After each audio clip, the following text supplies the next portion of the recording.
See What I See, exclusive on Spotify. Download Anchor untuk bikin podcastmu gratis.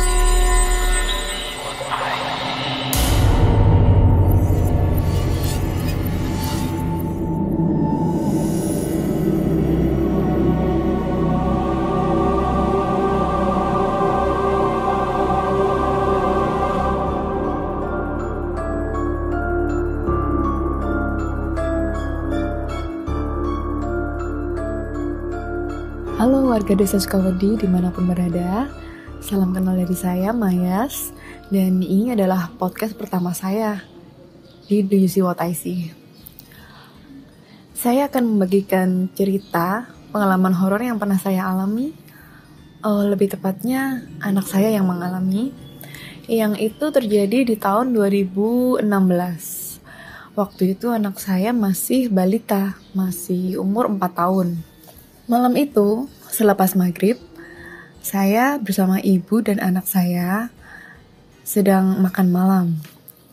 Selesai makan malam, saya beres-beres meja, beres-beres makanan, dan melanjutkan untuk mencuci piring. Sedangkan ibu saya itu berniat ingin membeli pulsa ke counter, mau keluar rumah, ingin membeli pulsa di counter yang ada di depan rumah kami. Lalu anak saya yang masih balita ini, beberapa menit setelah Mbak Utinya keluar rumah tuh, dia berniat mau nyusul, pengen ikut ke counter sama Mbak Utinya. Dia bilang ke saya, "Mama, aku ikut Mbak Uti ya, aku mau ke Mbak Uti mah, ikut ke counter." Nah, habis itu dia mau keluar, saya masih nyuci piring, tiba-tiba ketika sampai ruang tamu, dia teriak tuh, Mama, sini mah." Saya yang sedang cuci piring menyaut dengan teriak pula dari belakang, "Ada apa, Dok? Mama masih cuci piring nih. Kalau mau ke Mbak Uti gak apa-apa, nyusul aja, ntar Mbak Uti keburu pulang." Saya bilang gitu. "Enggak mah, coba mas sini," dia bilang gitu. Akhirnya saya memutuskan untuk ke depan, melihat anak saya kenapa ini ya, kok dia ngeyel banget, minta saya ke sana gitu, minta saya ke depan. Nah, sampainya di depan, di ruang tamu ya, dia itu ngomong gini, "Mah, lihat dong mah, lihat itu loh mah, di bawah pohon mangga itu loh mah, ada siapa?" Dia bilang gitu. Saya yang menengok keluar juga dari dalam rumah, itu gak melihat siapa-siapa. Padahal di luar rumah itu sedang terang. Begini, saya kasih gambaran dulu ya. Jadi area rumah saya itu, halaman di depan rumah saya itu cukup luas, dan di situ ada beberapa pohon buah-buahan, ada pohon mangga, ada pohon jambu, dan ada pohon kelengkeng. Tapi pohon kelengkengnya ini masih bukan pohon tua sih, karena dia masih belum pernah berbuah gitu. Sedangkan pohon mangga sama pohon jambunya ini sudah lama, sejak saya kecil dia sudah ada di situ tuh. Lalu di sudut sebelah kiri halaman rumah kami itu ada bangunan counter. Sedangkan di sudut sebelah kanannya, di sebelah kanan depan itu ada bangunan mebel, yang dua-duanya ini disewa orang untuk usaha itu, untuk dua usaha tersebut. Nah, yang saya maksud tadi ibu saya mau ke counter itu ya ke counter yang di situ, yang di sebelah kiri depan rumah saya itu. Anak saya mau nyusul ke situ, jadi saya ngebolehin karena nggak jauh gitu loh, nggak jauh dari rumah, masih di area rumah sebenarnya sih.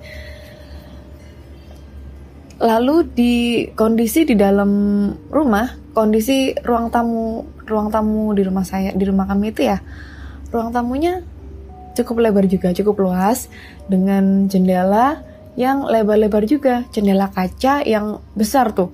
Besarnya itu seukuran pintu mungkin ya. Seukuran pintu yang dijajar-jajar kurang lebih seukuran dengan pintu yang dijajar 2. Jadi kalau misalnya misalnya nggak ada kaca itu bisa banget tuh orang lewat situ gitu. Di dalam rumah, lampu yang kami pasang itu, lampu di ruang tamu itu ada 2. Ada lampu dinding dan ada lampu yang terang, lampu ruang tamu, lampu terang gitu. Kebiasaan kami di rumah itu, ketika tidak ada tamu, maka kami jarang menyalakan lampu yang di tengah plafon itu. Jarang sekali. Gak tahu ya kenapa, tapi memang sudah kebiasaan dari dulu seperti itu yang diajarkan orang tua saya. Jadi kalau nggak ada tamu, itu yang dinyalakan cukup lampu dinding aja. Lampu dinding pun ini sebenarnya bukan yang wattnya kecil banget gitu, enggak ya. Wattnya juga sebenarnya nggak lumayan terang juga, hanya karena dia ditaruh dinding dan dia ada penutupnya tuh, ada penutup bohlamnya tuh. Jadi sinarnya tuh nggak bisa yang lepas kayak kalau ditaruh di tengah-tengah ruangan tuh. Jadi agak lebih gelap gitu. Tapi dengan kondisi ruang tamu yang temaram itu dan kondisi di luar rumah yang sedang terang bulan waktu itu ya, seharusnya kalau ada apapun di situ saya bisa melihat, akan tampak jelas tuh kalau misalkan ada orang di situ atau enggak. Meskipun di halaman rumah saya tuh nggak ada lampunya. Jadi lampu di luar rumah itu hanya dipasang di teras sama di pagar mau masuk ke area rumah. Kalau di tengah-tengah di antara pohon-pohon itu nggak ada lampunya. Saya nggak melihat apapun di situ. Tapi anak saya tetap ngotot bahwa di bawah pohon mangga itu ada orang. Saya akhirnya membawa anak saya ke belakang lagi. Saya bilang, oh yaudah Nduk, kalau emang ada orang di situ ya udah biarin, mungkin mau ke motor juga. Kamu lebih baik ikut mama aja deh ke belakang, gak usah nyusul Mbak Uti, ntar lagi toh Mbak Uti sudah pulang. Saya bilang gitu. Nah ketika di belakang saya melanjutkan cuci piring, saya tanya tuh anak saya, memangnya tadi kamu lihat apa Nduk? Lihat siapa? Ada orang kah? Saya tanya begitu. Tadi itu aku mah ya, nggak tahu mah itu orang atau siapa atau bukan, nggak tahu mah.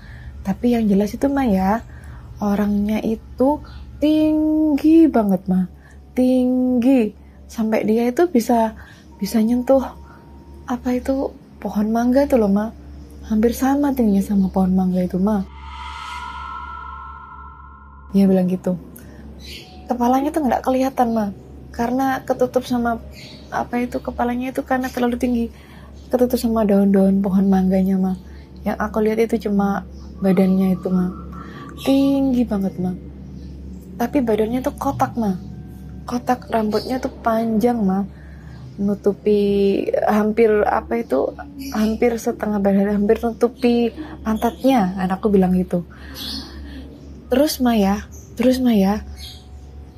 dia tuh kakinya cuma satu mah tadi mah. Aku lihat kakinya itu cuma satu mah. Saya kaget dong, tiba-tiba agak merinding gitu mendengarnya. Kok bisa saya nggak bisa lihat ya? Kalau emang ada, kok cuma anak saya yang lihat ya? Saya nggak lihat apapun gitu di situ. Lalu saya menenangkan dia, saya melanjutkan cuci piring. Nggak lama, ibu saya datang tuh masuk rumah.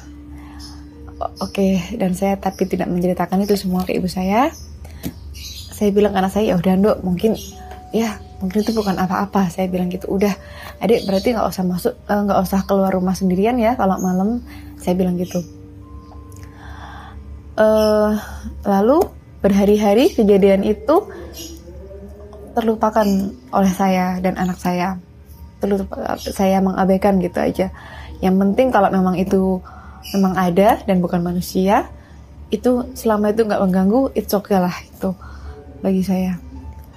Beberapa hari berjalan normal, tidak ada kejadian yang aneh, yang janggal, yang seperti itu lagi nggak ada. Lalu sekitar 3 minggu setelahnya, ada seorang kawan lama ibu saya berkunjung ke rumah. Sebut saja namanya Bu Azizah. Bu Azizah ini sebenarnya dia aslinya ya tetangga kami gitu. Beliau tetangga kami, tapi waktu itu sejak suaminya meninggal, dia ikut anaknya ke luar kota gitu. Jadi sesekali aja dia tuh berkunjung ke rumahnya yang di desa untuk bersih-bersih gitu. Nah, pada hari itu, 3 minggu setelahnya itu, kebetulan dia menyempatkan diri untuk mengunjungi ibu saya, yang notabene adalah kawan lamanya, kawan bermainnya waktu masih anak-anak dulu. Dan lagi, Ibu Azizah ini juga salah satu murid ngaji nenek saya. Kita flashback sebentar lagi ya. Jadi, kakek nenek saya itu di kampung saya dulu adalah guru ngaji. Di rumah kami, di belakang rumah kami itu ada bangunan kecil, bekas bangunan kecil yang dulunya difungsikan sebagai musola rumah sih. Jadi nggak terlalu besar, nggak besar sih, malah kecil menurut saya. Karena itu memang dipakai buat sholat sehari-hari aja untuk keluarga gitu. Tapi beberapa anak-anak di kampung itu dulu waktu kecil itu suka ngaji tuh, suka diajak ngaji tuh sama kakek saya, sama nenek saya gitu, mereka belajar ngaji ke kakek nenek saya gitu. Jadi yang anak-anak laki-laki itu mengaji ke kakek saya, diajari kakek saya, sedangkan anak-anak yang perempuan diajari oleh nenek saya. Ya termasuk ibu saya juga otomatis belajar ngaji juga gitu. Jadi Bu Azizah sama ibu saya ini kawan lama, tetangga lama, juga sudah sangat akrab begitu. Nah, beliau berdua, Bu Azizah dan ibu saya ini ngobrol dengan enak-enaknya, dengan santainya, bernostalgia, mengenang masa lalu mereka tuh. Nah, ketika saya sempat nimbrung untuk mengantarkan cemilan dan minuman. Nah, ketika saya nimbrung itu, Ibu Azizah ini nyelotok tuh ke ibu saya. Pah, kui sumur lawas kui lho, Pah. Kok ya sih enek penunggune? Ya gitu. Dia bilang gitu ke ibu saya. Penunggune piye? Kata ibu saya. Lah kui lho, sik ono kui lho. Wong kui mulai mbuyan lho, Pah. Mulai mbuyan jaman awake dhewe sik ngaji ku. Wis ono ning kono. Lek jarine bapakmu pancene dideleh kono karo mbahmu biyen. Tuh. Kalau diterjemahkan kurang lebih artinya seperti ini. Pah. Ibu saya namanya Tifah ya. Tapi karena lidah orang lama itu susah ngomong huruf F ya. Jadi F itu jadinya P. Akhirnya ngomong Tifah itu jadinya Tipah gitu. Ibu saya dipanggilnya Pah gitu. Jadi terjemahannya seperti ini. Pah, itu loh. Di sumur ini kan udah lama ya. Kok ya masih ada penunggunya, masih ada di situ ya. Itu mulai zaman kita masih anak-anak dulu loh, Pak. Mulai zaman kita masih ngaji dulu, itu tuh sudah ada. Aku tahu itu tuh sudah ada. Kalau kata bapakmu sih, itu memang sengaja ditaruh di situ sama mbahmu dulu. Gitu katanya Bu Azizah ini. Ibuku nggak tahu. Ibu nggak tahu tentang itu gitu. Ibuku jawabnya, penunggu piye to, Mbak sih? Penunggu piye to, Mbak? Aku ora ngerti. Lek sing nang kono aku ora ngerti. Sing aku ngerti kuwi sing ndek kula omah kuwi lho. Kuwi sing ngerti, lek sing nang sumur kuwi aku ora ngerti. Tuh. Lalu singkat cerita ya. Kalau diartikan kata-kata ibuku tuh begini. Penunggu yang mana toh, Mbak? Kalau yang di sumur itu aku nggak pernah tahu, nggak pernah dengar juga ceritanya. Yang aku tahu itu yang ada di sebelah barat rumah gitu. Jadi singkat cerita, Ibu Azizah ini lalu bilang kalau dia sudah tahu tuh sejak dia masih kecil, kalau di sumur tua ini ada di depan musola, di depan bekas bangunan musola itu ya. Dan sumurnya tuh masih ada sampai sekarang memang. Ibu Azizah bilang kalau di sumur tua itu dulu dikisahkan sama almarhum kakekku, memang dipasang di situ ada sama kakek buyutku itu dipasangi atau ditaruh di situ itu sesuatu dipasang penunggu lah di situ. niatnya untuk menjaga rumah, itu katanya, menjaga rumah. Jadi Bu Aziza bercerita seperti itu, dan ibuku baru tahu, apalagi aku juga baru tahu mendengar kisah itu. Dan yang lebih mengagetkan lagi tuh ya, Ibu Aziza itu bercerita kalau kalau sosok yang ada di situ itu bentuknya laki-laki, badannya besar, tinggi besar, rambutnya panjang, dia bilang gitu. Rambutnya panjang sepantat dan kakinya cuma satu. Aku yang mendengarkan waktu itu langsung dek gitu. Kok ya persis seperti yang digambarkan anakku ya, batinku seperti itu. Lalu akhirnya saya bercerita ke dua ibu-ibu ini tuh. Saya bercerita tentang hal yang dilihat oleh anak saya 3 minggu yang lalu. Bu Aziza bilang, oh ya bener dok, itu memang dulu itu ya, setauku, kata Ibu Aziza ini lagi melanjutkan, setauku ya, yang nunggu itu ya tetap di situ. Ya nggak bisa kemana-mana tuh, karena dikasih pagar tuh sama mbahmu, sama mbah buyutmu itu dikasih pagar kalau wilayahnya di sekitar itu aja gitu, nggak bisa kemana-mana dia. Kalau makanya barusan itu aku lihat dia tuh kok bisa keluar dari area sumur ya, kok bisa dia tuh bisa jalan sampai dekatnya pohon sirih gitu, di belakang rumah ada pohon sirih. Ya bener berarti yang dilihat anakmu itu ya bener. Itu berarti sekarang yang nunggu itu dia bisa kemana-mana. Gak tahu itu kok bisa dia keluar dari pagarnya gitu.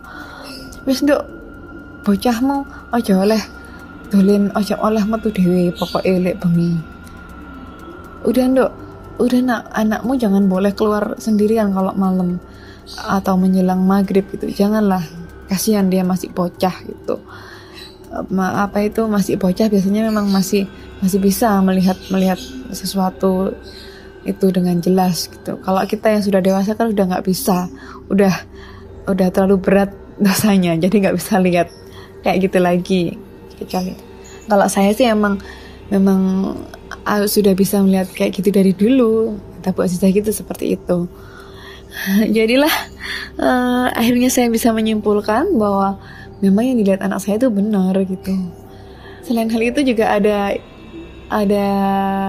cerita-cerita lain yang diceritakan oleh ibu saya, dan mungkin lain kali kalau ada kesempatan saya akan menceritakan itu, yang pengalaman ibu saya, dan juga pengalaman saya waktu masih kecil di rumah itu, yang ketika saya mengalaminya itu waktu kecil itu, bagi saya yang masih kecil itu hal yang biasa, hal yang lumrah, dan saya tidak pernah merasa takut atau apa gitu.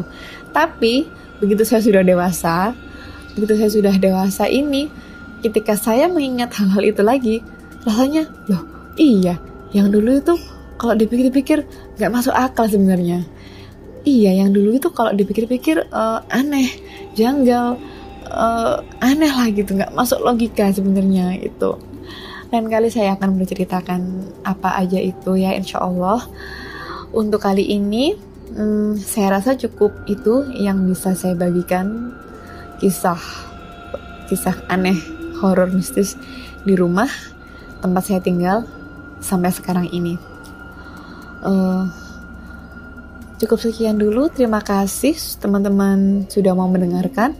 Mohon maaf kalau ada kata-kata saya yang belibet, yang kurang jelas atau tidak runtut.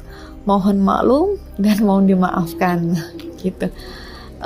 Semoga sehat selalu dimanapun teman-teman Desa Sukawati, warga Desa Sukawati berada.